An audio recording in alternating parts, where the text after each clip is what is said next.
अस्सलाम वालेकुम।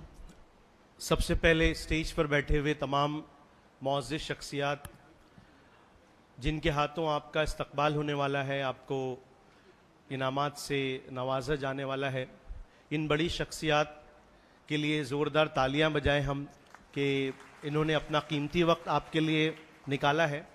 और दूसरी तालियां आपके खुद के लिए बजनी चाहिए क्योंकि आज अवार्ड का दिन आपके लिए। तो ज़ोरदार तालियां हमारे बच्चे और बच्चियों के लिए जिन्होंने बहुत ज़्यादा मेहनत की और उसके बाद अल्हम्दुलिल्लाह बहुत अच्छे मार्क्स के साथ वो कामयाब हुए। मैं मुंबई शहर से मेरा ताल्लुक़ है और नांदेड़ आने के बाद मैंने सुबह थोड़ा सा कुछ इस शहर का दौरा भी किया हमारे डॉक्टर बसीर सर के साथ में। तो मुझे ऐसा लगा कि मुंबई शहर के मुकाबले में नांदेड़ शहर बहुत ज़्यादा बेदार है। यहाँ पर तालीमी सरगर्मियाँ जिस ऑर्गेनाइज वे में चल रही हैं, इंशाअल्लाह वो देखकर मुझे ऐसा महसूस हो रहा है कि हमारे बच्चों का मुस्तकबिल बहुत ताबनाक है। और इन जैसे लोग जो आपका सपोर्ट करने के लिए यहाँ बैठे हुए हैं, जो बाकायदा इश्तिहार देकर आपका एजाज़ करना चाहते हैं, मैं चाहता हूँ ज़ोरदार तालियाँ इन मुंतज़मीन के लिए बजाएं कि जो बिला गर्ज आपको आपकी हिम्मत अफजाई करना चाहते हैं और उनके हिम्मत अफजाई के पीछे सिर्फ एक ही मकसद है कि आप आगे बढ़ें। हमारे उलमा इकराम ने आपसे कुछ बात की और उन्होंने भी इल्म की अहमियत पर कुछ बात की, ज़हूर सर ने कुछ बात की। मैं उसी चीज़ को आगे कंटिन्यू करते हुए कुछ चीज़ें आपसे शेयर करना चाहूँगा। कोई लंबी तकरीर ना करते हुए मैं कुछ बातचीत आपसे करना चाहता हूं। यहाँ हमारे लिए फ़ख्र की बात है कि हमारे दरमियान में एक IPS ऑफिसर भी मौजूद है। इंशाल्लाह उनके भी ख्यालात आप और हम सुनेंगे। उससे कबल मैं आपको थोड़ा सा जो एजुकेशन सिस्टम है फिलवक्त किस तरह की तब्दीली से गुजर रहा है उस पर कुछ बातें मैं करना चाहूँगा। सबसे पहले आप ये समझें कि हमारा जो निज़ाम तालीम है, जहाँ से हमारे बच्चे अभी कॉलेज और हायर एजुकेशन के लिए जिस यूनिवर्सिटी में जाएंगे, जिन कॉलेजेस में जाएंगे, वो सिस्टम अपग्रेड हो रहा है, वो सिस्टम अपडेट हो रहा है, वो सिस्टम में चेंजेस आ रहे हैं। और अगर हमने उन चेंजेस को सामने नहीं रखा, उस अपडेटेड इंफॉर्मेशन को सामने नहीं रखा, तो शायद हमारा वो टैलेंटेड बच्चा जो अभी 95-85 मार्क्स लाया है, वो शायद भीड़ में पीछे रह जाएगा। 2020 में गवर्नमेंट ऑफ इंडिया ने नई तालीमी पॉलिसी का ऐलान किया सेंट्रल गवर्नमेंट के लेवल पर। और आपको पता है कि एजुकेशन जो होता है वो स्टेट मैटर होता है। सेंट्रल गवर्नमेंट कुछ पॉलिसियां तजवीज करती है, कुछ पॉलिसियां उसकी जो है वो लाइन एंड लेंथ वो बताई जाती है और उसकी बुनियाद पर हर स्टेट के अंदर अपना कुछ लाहे अमल तय किया जाता है। 2020 से 2024 4 साल हो चुके।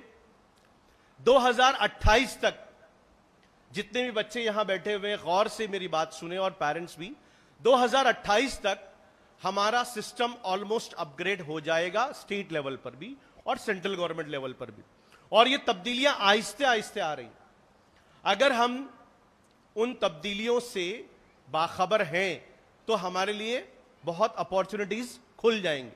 फॉर एग्जाम्पल मैं आपको बताऊं, अभी इस साल 2024-25 का जो बजट पेश किया गया, कितने लोगों ने सुना वो बजट?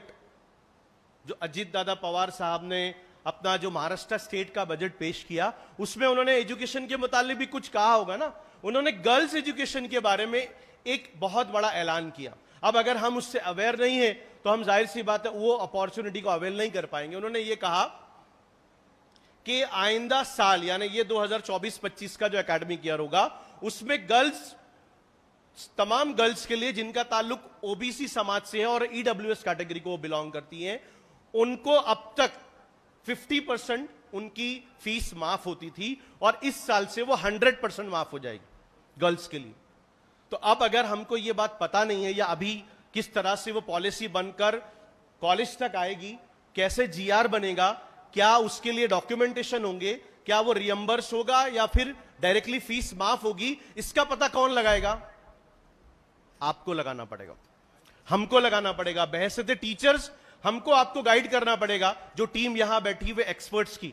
तो मैं पहली सिर्फ इतनी बात आपसे कह रहा हूं कि सिर्फ मार्क्स लाने से काम नहीं चलेगा, अपडेटेड इंफॉर्मेशन रखना जरूरी है। 2023-24 से महाराष्ट्र स्टेट में जो नई एजुकेशन पॉलिसी डिग्री लेवल पर जो इंप्लीमेंट हुई, उसमें ग्रेजुएशन का 3 साल का कोर्स वो 4 साल के कोर्स में कन्वर्ट कर दिया गया और क्रेडिट सिस्टम लेकर आ गया। अब जो भी बच्चा 12वीं पास किया हुआ है, अगर उसके पास academic bank credit account number नहीं है, तो आपको शायद पता होगा कि उसका एडमिशन भी नहीं हो पाएगा।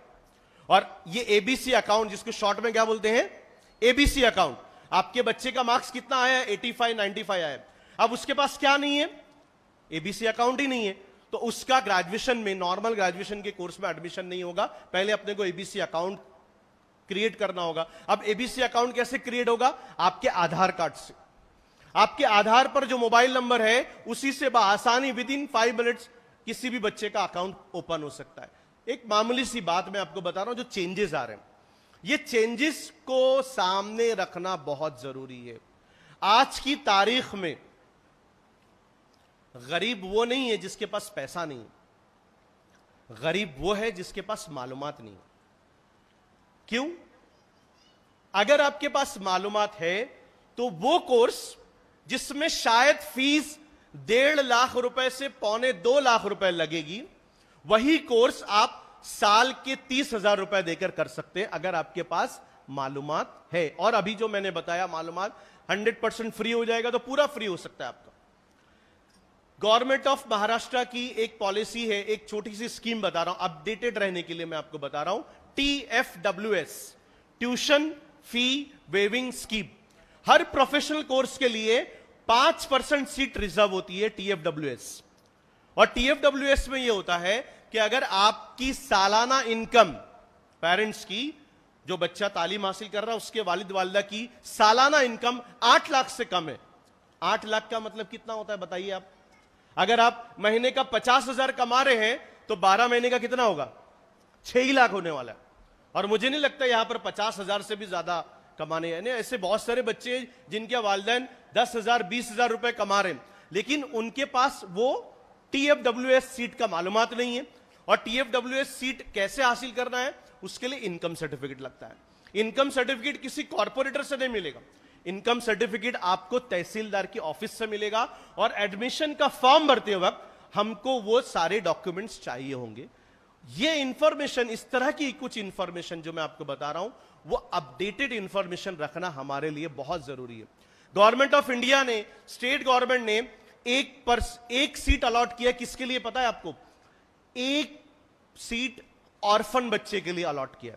मतलब वो तालिबे इल्म जिसके वालिद और वालिदा दोनों का इंतकाल हो चुका है और उसका डेथ सर्टिफिकेट उस बच्चे के पास है, वो बच्चे को ऑर्फन कैटेगरी वाली सीट, बहुत ही कम मार्क्स वाले बच्चे को भी वो कैटेगरी में सीट मिल सकती है। पिछले साल, आप अभी तो नीट का सभी लोगों ने जोर से, आप अभी देख रहे तमाशा हो रहा है क्या, और आगे भी क्या होगा पता नहीं, अल्लाह मालूम कि किस तरह के नतीजे निकलेंगे। पिछले साल का कट ऑफ जो था, वो जो क्वालिफाइंग मार्क्स था 134 मार्क्स था, आउट ऑफ 720 कितना था, 134। अभी इस साल वो 164 हो गया। तो 134 मार्क्स हमारा जो मुंबई के अंदर 5 मेडिकल के बड़े कॉलेजेस हैं, JJ है, ग्रैंड मेडिकल कॉलेज, नायर है, केईम हॉस्पिटल है, कूपर हॉस्पिटल है और साइन हॉस्पिटल है, और हमारा थाने का गवर्नमेंट मेडिकल कॉलेज, 6 हॉस्पिटल है। जो हमारा बॉम्बे का टॉप का कॉलेज है, जिसको महाराष्ट्र का टॉप का कॉलेज बोलते हैं, वहां पे कट ऑफ था 634 marks last year, last student का। लेकिन अगर कोई बच्चा हैंडीकैप है, आप सुनिए ये बात, कोई बच्चा अगर हैंडीकैप है और उसके पास 135 मार्क्स भी है, तो भी उसका JJ हॉस्पिटल में और नायर हॉस्पिटल में एडमिशन हुआ था। आप समझ रहे? हमारे कई बच्चे हैंडीकैप हैं लेकिन उनके पास सर्टिफिकेट नहीं है, या सर्टिफिकेट है और ये मालूमात ही नहीं है। तो हम लोगों को ये मालूमात अपडेट करनी पड़ेगी। और ये भी याद रखिए बच्चों, खास तौर पे मैं बच्चों से कह रहा हूं, क्योंकि वालिदैन जो आपके बड़े अब्बू और अम्मी हैं, दादा और दादी हैं, चाचा और चाची हैं, उनको इंफॉर्मेशन निकालना नहीं आता, या वो इतना अपडेटेड नहीं है। जितना अपडेटेड आप हैं। आप मोबाइल पर तकरीबन 2 से 2.5 घंटा 3 घंटा हर बच्चा निकालता है। शहर का बच्चा तो 5 से 7 घंटा निकाल रहा है। उस मोबाइल फोन से आप हर तरह की इंफॉर्मेशन निकाल सकते हैं। ये जो मैंने अभी बताया ना, TFWS सीट या अजीत दादा पवार ने क्या बोला, आप सिर्फ थोड़ा सा आप क्विकली आप सर्च कीजिए, आपको कुछ ना कुछ वीडियो, कोई ना कोई वेबसाइट मिल जाएगा। तो ये अपडेट रहने की जो बात है, ये इन टीचर्स की नहीं है, ये आपकी है। पहले ये बात याद रखिए। आपको अभी इंडिपेंडेंट होना पड़ेगा, ये पता लगाने के लिए, अवेयर रखना पड़ेगा अपने आप को, यह पता लगाने के लिए कि कहां कहां से एडमिशन के प्रोसेस मिलते हैं, कौन कौन से नए कोर्सेज, कौन कौन सी नई अपॉर्चुनिटीज हमारे लिए अवेलेबल है, कहां से स्कॉलरशिप मिल सकती है। मैं अक्सर बच्चों को देखता हूं, हमारे जो 10th और 12th के बच्चे हैं, ग्रेजुएशन के बच्चे हैं, वो ये एटीट्यूड के साथ आते हैं कि सर हमको तो कुछ क्या नहीं है, पता ही नहीं है, हमको कुछ मालूम ही नहीं है, हमको किसी ने बताया नहीं। याद रखिए, आपको कोई बताएगा भी नहीं। ये जितनी भी वेलफेयर स्कीम होती है ना, ये ज्यादातर हम लोगों को जो जरूरतमंद है उसको निकालना होता है, खोजना होता है। तो एक बात याद रखिए, आप अपडेटेड रहना बहुत जरूरी है। दूसरी बात, आप ये भी ध्यान रखिए कि जमाना कितनी तेजी से तरक्की कर रहा है। मुंबई के अंदर एक बहुत बड़ा हॉस्पिटल है, बेलापुर के अंदर। उस हॉस्पिटल के अंदर अभी तकरीबन 8 महीने पहले पूना से एक लाइव हार्ट, जिंदा हार्ट, सुनिए टेक्नोलॉजी कहां से आगे कहां बढ़ चुकी है। जिंदा हार्ट किसी के जिस्म से निकालकर पूना से एयरलिफ्ट करके उसको एयर ट्रैवल के जरिए मुंबई पहुंचाया जाता है। एयरपोर्ट से फिर उसको बेलापुर हॉस्पिटल में लेके जाया जाता है और वहां पर एक पेशेंट होता है जिसकी उम्र महज 29 साल होती है और इत्तेफाक से वो मुसलमान लड़का होता है और उसको वो हार्ट डोनेट किया जाता है और उसकी जान और उसकी जिंदगी बच जाती है। आज टूरिज्म का जमाना है, लेकिन कौन सा टूरिज्म? Space tourism. अगर आपका शौक है टूर करने का कहीं, तो ज्यादा से ज्यादा हम कश्मीर जाते थे, हम यहां पे कुल्लू मनाली जा रहे हैं, हम शिमला घूमने जा रहे हैं। बहुत ज्यादा पैसा हुआ तो हम आउट ऑफ इंडिया कहीं चले जाएंगे ना। अभी आइंदा जमाना किसका है मालूम है? स्पेस टूरिज्म का। कि आप चंद मिनटों के लिए कहां जाएंगे? Out of this world. You will be go up above the earth और आप वहां से प्लैनेट्स देखेंगे। तो इसको बोलते हैं स्पेस टूरिज्म। उसी तरह से आर्टिफिशियल इंटेलिजेंस का जमाना है। आज अगर आप कोई भी मालूमात वो सर्च करते हैं, हमारा फोन उस पर कुछ आप बात करते हैं, तो हम फोन के बारे में आपको सिर्फ इतना बता दें कि आपका फोन भी सुनता है आपकी बात। कैसे? अगर आपने अपने भाई से, अपने रिश्तेदार से, अपने बेटे से बात किया कि बेटा देख वो नंबर का शूज वो फला फला जो है शॉपिंग मॉल में मिल रहा है, एक काम कर वहां से लेकर आ जाओ। आप शायद देखते होंगे कि उसके फौरन बाद, ये बातचीत के फौरन बाद आपको अपने फेसबुक पर, सोशल मीडिया के किसी और प्लेटफॉर्म पर वो शूज का ऐड आना शुरू हो जाता है। तो इसका मतलब क्या हुआ? मोबाइल भी क्या हो रहा है? सुन रहा है। तो मैंने ये जो टेक्नोलॉजी का एग्जाम्पल आपको दिया, ये जमाना बहुत तेजी से तरक्की कर रहा है और हम अपने पुराने स्टाइल में अगर पढ़ रहे हैं, हम अगर पुराने सिस्टम से चल रहे हैं, तो हमारे लिए प्रॉब्लम हो सकता है। तो आपको इस दुनिया की तरक्की पर भी नजर रखना है। आज हिंदुस्तान के कई बच्चे आउट ऑफ इंडिया जाकर पढ़ाई कर रहे हैं और आउट ऑफ इंडिया जाकर पढ़ाई करने के लिए पैसा वो स्कॉलरशिप का उसी कंट्री से हासिल कर रहे हैं। समझ रहे हैं आप? स्कॉलरशिप भी मिल रही है डॉलर्स में और हमारे बच्चे वहां जाकर पढ़ाई भी कर रहे हैं, फॉरेन एजुकेशन हासिल कर रहे हैं। लेकिन कौन? जो अवेयर है, जो अपडेटेड है। तो हम लोगों को ये अवेयरनेस सिस्टम अपने घरों में लाना पड़ेगा, अपने एजुकेशन इंस्टीट्यूशन में लाना पड़ेगा। दूसरी इंपॉर्टेंट चीज, नई एजुकेशन पॉलिसी में सबसे इंपॉर्टेंट बात क्या है पता है आपको? कि आपकी डिग्रियां, वो प्रोफेशनल कोर्स, उसमें अगर आपको एंट्री लेना है तो आपको आपके 95% और 85% नहीं चलेंगे। हमारी स्कूल की एक बच्ची, उसने 12 साइंस में 95% लाया। अब उसको तो केएम हॉस्पिटल में मिलना चाहिए 12 साइंस में, अगर 95 लाई है तो लाना चाहिए ना, मिलना चाहिए ना। उसको नहीं मिलेगा एडमिशन। क्यों नहीं मिलेगा? क्योंकि उसको क्या देना चाहिए? नीट एग्जाम देना चाहिए। आपको 95 लाना मालूम है लेकिन नीट नहीं मालूम है तो प्रॉब्लम हो जाएगा। अच्छा चलो, नीट के बारे में तो अभी इतना हल्ला हो चुका है, आपको पता ही होगा। मैं कुछ ऐसे एंट्रेंस के बारे में बताना चाहूंगा जिसके बारे में हमारे बच्चे बेखबर हैं और जिसकी वजह से कई अच्छी अपॉर्चुनिटीज उनको नहीं मिल पाती। आपको जानकर ताज्जुब होगा कि नॉर्मल बीएससी करने पर आपको साल का 80,000 रुपया मिल सकता है स्कॉलरशिप के नाम पर। कितना कितना 80,000 रुपीस। हमारी एक स्टूडेंट 5 साल उसने 80,000 रुपये साल के लिए हैं और अल्हम्दुलिल्लाह इस साल उसने एमएससी एस्ट्रोफिजिक्स में टॉप किया अपने कॉलेज के अंदर। तो उस बच्ची के लिए जरा जोरदार तालियां बजा दे आप। और साल भर गवर्नमेंट से पैसा भी लिया, फीस भी लिया, सब कुछ मिला उसको और मार्क्स भी देखो कितने अच्छे आ रहे हैं। बीएससी करने पर आपको 80,000 मिल रहा है। 2-3 इंस्टीट्यूट के नाम मैं आपको बताता हूं। वो इंस्टीट्यूट है आइजर और नाइजर। अभी बसीर सर ने मुझे एक बच्चे से मुलाकात करवाई। वो बच्चा नीट में उसका स्कोर सर 668 मार्क्स है और उसका आराम से गवर्नमेंट मेडिकल कॉलेज में कुछ भी गवर्नमेंट फैसला करे उसका होने वाला है इंशाल्लाह। लेकिन वो बच्चा एमबीबीएस में नहीं जा रहा है, वो आइजर में जा रहा है। IISER, Indian institute of space, Indian institute of science education and research. ये बच्चा वहां जाएगा। पूरे इंडिया में 7 इंस्टीट्यूट है सिर्फ। उसी तरह हिंदुस्तान के अंदर एक नाइजर है और एक हमारा बॉम्बे के अंदर एक बड़ा इंस्टीट्यूट है जिसको सेंटर फॉर बेसिक साइंस का इंस्टीट्यूट कहते हैं। ये सारे इंस्टीट्यूट में एडमिशन 12 साइंस के बेस पर ही होता है और वही पढ़ा जाएगा पीसीएमबी जो आप पढ़ रहे हैं अभी, और आपको स्कॉलरशिप भी मिलेगी। लिहाजा हम लोगों को इस बात का ख्याल करना है कि वो कौन कौन से अलग कोर्सेज है। मैं एक कोर्स का नाम आपको बताऊं, एक एंट्रेंस एग्जाम का नाम आपको बताऊं। हमारे यहां पर से कोई बच्चा मर्चेंट नेवी में जाना चाहता है? मर्चेंट नेवी क्या होता है? शिपिंग और जहाज के अंदर, पानी के जहाज। उसका फायदा क्या है पता है आपको? पहला फायदा यह कि पूरी दुनिया घूमने मिलेगा जब आप जॉब पे लग गए तो, बराबर। और दूसरा फायदा क्या है मालूम है? जो भी बंदा मर्चेंट नेवी के जरिए जो भी इनकम उसकी होती है वो टैक्स फ्री इनकम होती है, उसको इनकम टैक्स नहीं लगता है। और 12 साइंस के बाद उसको एक एग्जाम देना होता है IMU CET का, इंडियन मैरीटाइम यूनिवर्सिटी का CET। उसी तरह से आप में से अगर किसी बच्चे को पायलट बनना है, किसी को पायलट बनना है,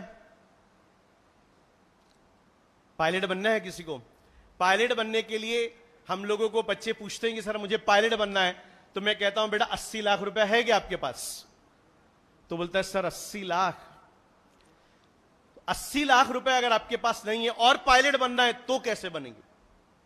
तो आपके लिए दूसरा रास्ता है। आपको 12 साइंस के बाद एनडीए का एग्जाम देना है, नेशनल डिफेंस एकेडमी ज्वाइन करना है। गवर्नमेंट आपको पैसा खुद से देगी, पढ़ने का पैसा, खाने का पैसा, रहने का पैसा, किताब का खर्च, स्टाइपेंड मिलेगा आपको। और क्या मिलेगा पता है आपको? नौकरी मिलेगी। मैं ऐसे कई पायलट को जानता हूं जिसके पास जॉब नहीं आज। लेकिन आप अगर एनडीए के जरिए एयरफोर्स में जाते हैं तो आपको पढ़ाई का खर्च भी गवर्नमेंट से मिल रहा है और आपको नौकरी और जॉब भी मिल रहा है। तो ये अवेयरनेस के लिए आपको ये सारे एग्जाम्स, एंट्रेंस एग्जाम को टारगेट करना पड़ेगा। कितने बच्चे यहां पर 10th वाले जरा हाथ उठाएं तो, जिनको अभी इनाम मिलने वाला है।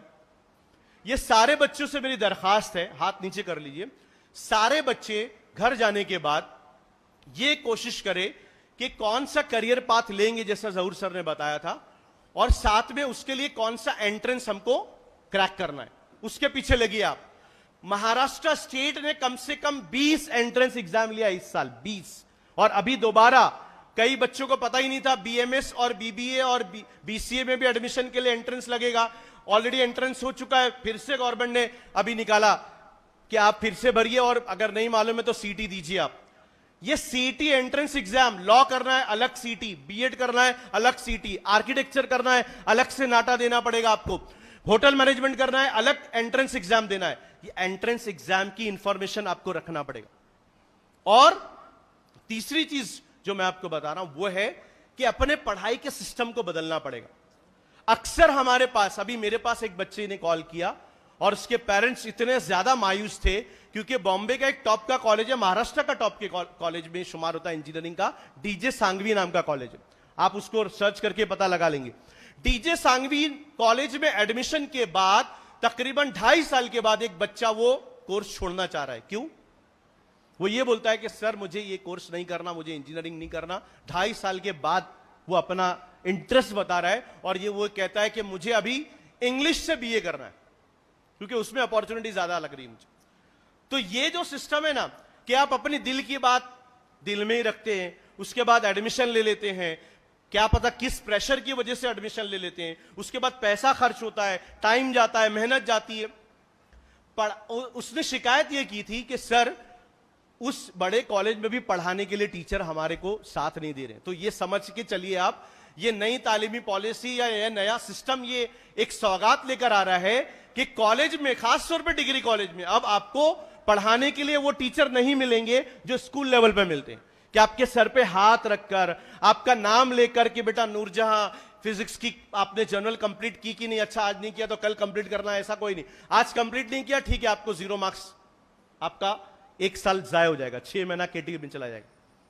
तो आपको हायर एजुकेशन का जो सिस्टम है उसमें अपने आप को थोड़ा सा बदलना पड़ेगा, खुद को चैलेंज करना पड़ेगा, और उसमें आपको अब खाली टीचर को, खाली कॉलेज को as a resource of knowledge वो देखना ये गलत हो जाएगा।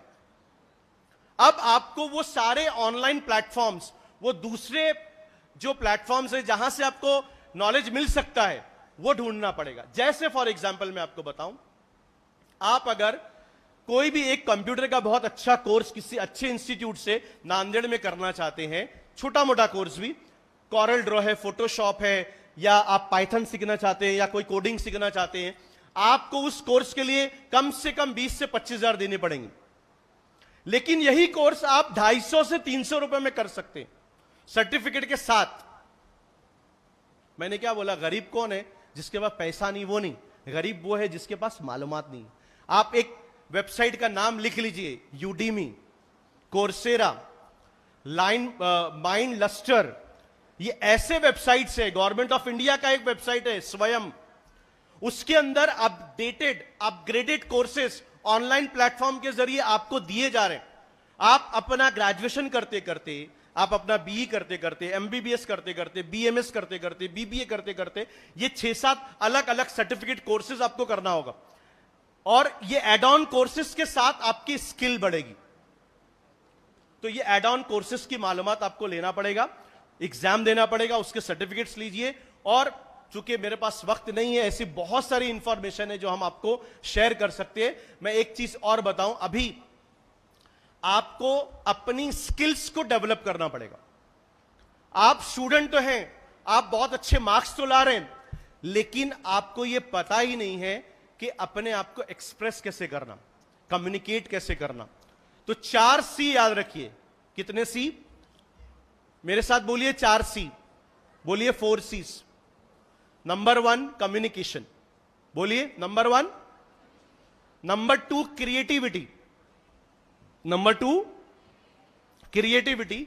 Number 3 collaboration, number 3 is what? Collaboration. और नंबर 4 इज क्रिटिकल थिंकिंग। क्या बोला चौथी मैंने? Critical thinking. ये चारों के बारे में गूगल पर जाके सर्च कीजिए, मालूमात निकालिए। आज आपने देखा होगा हर फील्ड के अंदर कुछ नया करने वालों के लिए बहुत ज्यादा अपॉर्चुनिटी, उसी को बोलते क्रिएटिविटी, क्रिटिकल थिंकिंग। जो लोग लकीर के फकीर है ना, वो कभी भी क्रिटिकल थिंकर नहीं हो सकते। आपको चीजों को जज करना पड़ेगा, एनालाइज करना पड़ेगा। जो लोग अकेले काम करते हैं वो नहीं अब टिक सकते, कोलैबोरेशन में काम करना पड़ेगा। और याद रखिए बच्चियों, आप भी और बच्चों आप भी, जिसको आज की तारीख में बोलने नहीं आता, बात करने नहीं आता, लिखने नहीं आता, वो बहुत पीछे रह जाएगा। कम्युनिकेशन का दौर है। यहां पर आईपीएस ऑफिसर बैठे हुए, आपका कुछ शौक है, कुछ मशगला है, कुछ ख्वाब है, आपको उनको पूछना है, और आपके पास वर्ड्स ही नहीं है, आपके पास अल्फाज ही नहीं है, आपके पास हिम्मत ही नहीं है कि सर से कुछ पूछ सके आप। तो तो आप कहां से मालूमात निकाल पाएंगे? आपको चैट जीपीटी के अंदर कुछ इनपुट्स देना है। अभी तो व्हाट्सएप के अंदर भी मेटा एआई आ गया है, पता होगा आपको। आप खाली इनपुट दीजिए, आपको सब कुछ इंफॉर्मेशन मिलने वाली। तो ये जो एक्सप्रेशन की जो कुवत है ना, इसको डेवलप करना पड़ेगा। और आखिरी चीज बोलकर मैं अपनी बात खत्म करूंगा, क्योंकि आपको आज इनामात मिलना है। आप बात सुन सुन के बोर हो गए हमारी। मैं खाली आखिर में यही कहूंगा कि देखिए, हमारे दो आलिम दीन ने यह बात कही, सारे लोग यही चाहते हैं कि आज सबने कहा कि पढ़िए, आगे बढ़िए, और सबने ये कहा, ये प्लेटफॉर्म ऐसा है कि पढ़ने के साथ दूसरी बात भी सब लोग कहते हैं। क्यों पता है? क्योंकि आज की तारीख में सबसे ज्यादा जो पढ़ा लिखा शख्स है ना, वही सबसे ज्यादा करप्ट भी है। सही बोल रहा हूं या गलत? नीट का मामला देख ही रहे हैं आप। नीट का मामला कोई अनपढ़ आदमी चला रहा था, ये जो सब कुछ मामला हुआ है। हमारे बैंक से कोई पैसा, अभी आपने खरीदारी करते वक्त ऐप से कुछ पैसा दिया, मालूम पड़ा आपके पैसे से, आपके अकाउंट से कुछ पैसे निकल गए। कौन लोग कर रहे हैं? पढ़े लिखे इंजीनियर्स कर रहे हैं सब काम।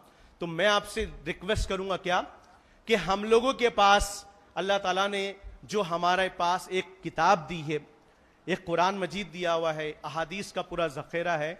आज लोग टैलेंटेड, डिग्री वाले, क्रिटिकल थिंकिंग, ये सब चीजें देख रहे हैं, लेकिन साथ में वो ये भी कहते हैं कि सर देखना, कोई ईमानदार लड़का होगा तो उसी को भेजना, लेकिन सर जो वक्त का पाबंद होगा ना उसी को भेजना, जो मेहनती होगा ना उसी को भेजना, उसी को हम लोग जॉब देंगे।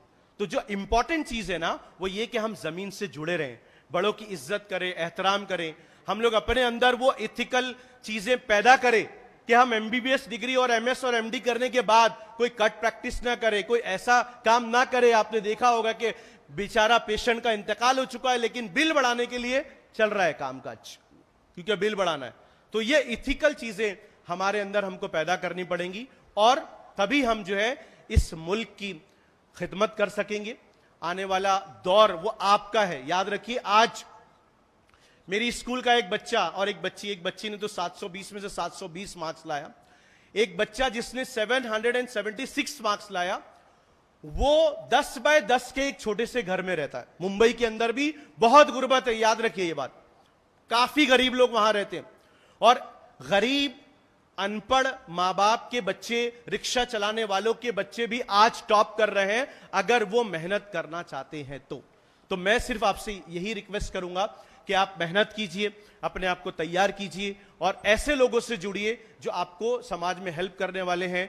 मैं आखिर में दोबारा आपको मुबारकबाद देना चाहूंगा, मुंतजिमीन को मुबारकबाद देना चाहूंगा। वाखिर दावाना अनिल हम्दुलिल्लाहि रब्बिल आलमीन।